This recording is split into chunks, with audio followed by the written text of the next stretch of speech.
নমস্কার বন্ধুরা, আমি আমার ইউটিউব চ্যানেল কখনো সখনোতে আজকে আবার চলে এসেছি আমার রেসিপি ঝুলি থেকে একটা রেসিপি নিয়ে। আশা করি আপনারা সকলে ভালো আছেন, সুস্থ আছেন। আজকে আমি আপনাদের দেখাবো বাটা মাছ আর বেগুন দিয়ে চচ্চড়ি। তো এখানে আমি দেখুন বাটা মাছ নিয়ে নিয়েছি, মাছগুলো বড় ছিল, 2 পিস করে নিয়েছি আর একটা ছোট আছে বলে গোটা রেখেছি। তো এর সঙ্গে দিয়ে দিচ্ছি এই দেখুন বেগুনটা আমি কেটে লম্বা লম্বা করে কেটে নিয়েছি আমার পরিমাণ মতো, দিয়ে বেগুনটা কেটে নিয়ে আমি জলে ভিজিয়ে রেখেছিলাম। তো এবার আমি এগুলো সব তুলে জল থেকে তুলে ভালো করে জলটা ঝরিয়ে নিয়ে আমি মাছের মধ্যে দিয়ে দেব। বেগুনগুলো একটু লম্বা লম্বা করে কাটতে হবে, দিয়ে জলে ভিজিয়ে রেখে দিতে হবে, মিনিট 10 ভিজিয়ে রাখলেই হবে। দেখুন এখানে আমি মাছ আর বেগুন একসঙ্গে রেখে দিলাম। এবার আমি এর মধ্যে দিয়ে দেব কিছু মশলা। এখানে প্রথমে আমি একটু সর্ষের তেল দিয়ে দিচ্ছি, একটু পরিমাণে সর্ষের তেল দিয়ে দিলাম। এবারে দিয়ে দিচ্ছি পরিমাণ মতো একটু হলুদ গুঁড়ো, দিয়ে দিচ্ছি 1 চামচ গোলমরিচ গুঁড়ো, দিয়ে দিচ্ছি 1/2 চামচ ধনে গুঁড়ো, এখানে দিয়ে দিচ্ছি 1.5 টেবিল স্পুন পেঁয়াজ বাটা, আর এখানে আছে 1/2 চামচ আদা বাটা, 1/2 চামচ রসুন বাটা, আর একটা মিডিয়াম সাইজের পেঁয়াজ কুচি, খুব ঝিরিঝিরি করে লম্বা লম্বা ঝিরিঝিরি করে পেঁয়াজটা কুচি করে নিয়েছি। এবার এই মিশ্রণটা আমি খুব ভালো করে মাখিয়ে নেব, মাছ আর বেগুনের সঙ্গে খুব ভালো করে মিশ্রণটা মাখিয়ে নেব। এটা কিন্তু খুব কম মশলায় এই রান্নাটা হয় আর খেতেও অসাধারণ লাগে, খুবই ভালো লাগে। অবশ্যই আপনারা কিন্তু একবার এইভাবে করে খেয়ে দেখবেন, খুবই ভালো লাগে। গোটা গোটা বাটা মাছ হলেও চলবে। এটা আমি খুব ভালো করে এবার মাখিয়ে নিচ্ছি। এই দেখুন বন্ধুরা, আমি মাখিয়ে নিয়েছি আর এখানে একটু চিনি দেবো, স্বাদটা ভালো হবে বলে, একটু ব্যালেন্সটা খুব ভালো হয় চিনি দিলে। অনেকেই চিনি পছন্দ করেন না বা রান্না চিনি দেন না, মানে মিষ্টি মিষ্টি খেতে পছন্দ করেন না, তারা চিনি দেবেন না, তারা এমনিই করবেন। আমি একটু দিলাম, ভালো লাগবে খেতে। এটা এবার মাখিয়ে নিচ্ছি। এই দেখুন এটা মাখানো হয়ে গেছে, এবার আমি রান্নাটা করব।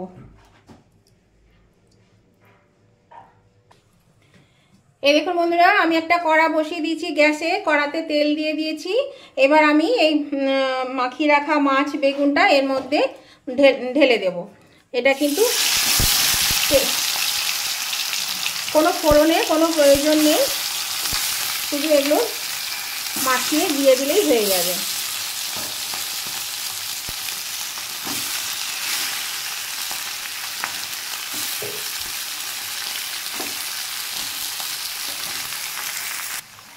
এই দেখুন বন্ধুরা, আমি এটা ঢেলে দিয়েছি। আর এই আদা রসুন বাটার জল, তারপরে থালাটা ধোয়ার জল আমি এখানে দিয়ে দিলাম। আমার আর একটু জল লাগবে, আমি অল্প একটু জল দিয়ে দিচ্ছি। এতেই হয়ে যাবে, আর দেবো না, দরকার হলে দেব। এটা দিয়ে আমি ঢাকা দিয়ে দিচ্ছি আর আঁচটা কিন্তু ফুলে দিয়ে দিলাম। এবার এটা ফুটুক, তারপর আমি এটা কমিয়ে দেব। এই দেখুন বন্ধুরা, এটা ফুটতে শুরু করেছে। আমি 2-3 মিনিট এটা ঢাকনা খুলে ফুটতে দেব। এটা 2-3 মিনিট পরে আমি আবার আসছি। এই দেখুন বন্ধুরা, এটা বেশ ফুটছে, এটা জলটাও অনেকটা কমে এসছে। আমি একটু নেড়ে দিলাম, মাঝে একবার নেড়ে দিয়েছিলাম। খুব আস্তে আস্তে নাড়তে হবে, নালে মাছগুলো ভেঙে যাবে। এবার আমি আঁচটা কমিয়ে দিয়ে আবার 2-3 মিনিট রেখে দেবো, বেগুনটা সিদ্ধ না হওয়া পর্যন্ত। বেগুনটা সিদ্ধ হয়ে যাক, তারপরে আমি আবার ঢাকনা খুলছি। এই দেখুন বন্ধুরা, আমি ঢাকনাটা খুলে দিলাম, বেগুনগুলো সিদ্ধ হয়ে গেছে। এবার আমি এর মধ্যে দিয়ে দেব পরিমাণ মতো নুন,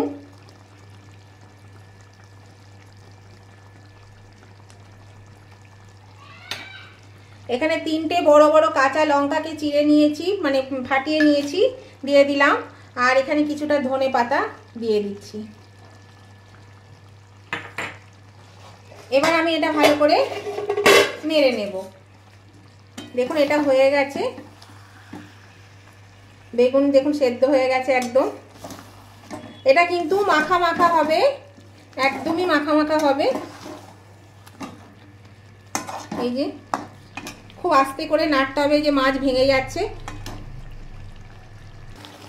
দেখুন এটা হয়ে গেছে, আমি নেড়ে নিলাম ভালো করে, খুব আস্তে আস্তে নেড়ে নিলাম। এবার আমি এটা নামিয়ে নিচ্ছি, খুব সাবধানে কিন্তু নামাতে হবে।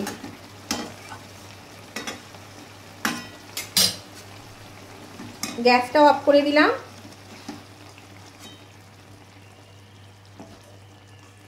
আমি আস্তে আস্তে নামিয়ে নিই, তারপর আমি আবার আপনাদেরকে।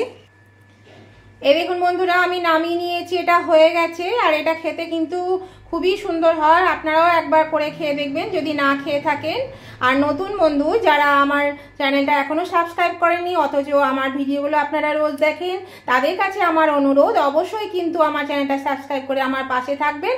আর পাশে থাকা বেলটা অবশ্যই ক্লিক করে দেবেন, তাহলে আমি আমার ভিডিও যখনই আপলোড করব সাথে সাথে নোটিফিকেশন আপনাদের মোবাইলে পৌঁছে যাবে, আর আপনারা সবার আগে আমার ভিডিও দেখতে পাবেন। আর নতুন এবং পুরনো উভয় বন্ধুদেরকে বলছি, আজকের রেসিপিটা যদি আপনাদের পছন্দ হয়ে থাকে তাহলে দেখতে দেখতে লাইক দিতে ভুলে গেলে অবশ্যই কিন্তু টুক করে লাইকটা দিয়ে দেবেন। আর আপনাদের বন্ধু বান্ধব আত্মীয় স্বজন সকলেই যাতে পেয়ে যায় তার জন্য কি করতে হবে, প্রচুর পরিমাণে শেয়ার করে দিতে হবে। আর আপনাদের কেমন লেগেছে আজকের এই রেসিপিটা সেটা জানাতে কমেন্ট করতে কিন্তু একদম ভুলবেন না, অবশ্যই কমেন্ট করে জানিয়ে দেবেন আজকের রেসিপিটা আপনাদের কেমন লাগলো, অবশ্যই কমেন্ট করে দেবেন। আপনাদের কমেন্ট আমাকে রান্না করতে উৎসাহিত করে, সুন্দর সুন্দর কমেন্টগুলো, সেই জন্য অবশ্যই কমেন্ট করে দেবেন।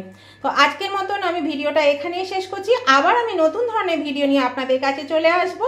Tata, bye bye.